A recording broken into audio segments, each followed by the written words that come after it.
بسم اللہ الرحمن الرحیم۔ کیا کبھی سوچا ہے کہ نیت اتنی طاقتور چیز کیوں ہے؟ کیونکہ اسلام میں عمل سے پہلے نیت دیکھی جاتی ہے۔ نبی کریم صلی اللہ علیہ وآلہ وسلم نے فرمایا، اعمال کا دار و مدار نیتوں پر ہے۔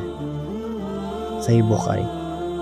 یعنی اگر تمہارے دل میں کوئی اچھا ارادہ ہے، چاہے وہ پورا ہو نہ ہو، پھر بھی تمہیں اس کا اجر ملتا ہے۔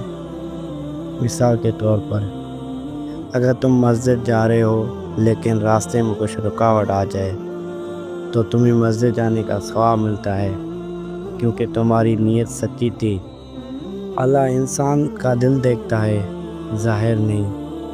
ہمیں بس دل صاف رکھنا ہے اور ہر کام میں اللہ کی رضا شامل کرنی ہے۔ آج ہی نیت بدلو، کیونکہ نیت بدلتی ہے تو تقدیر بھی بدل جاتی ہے۔ اللہ حافظ۔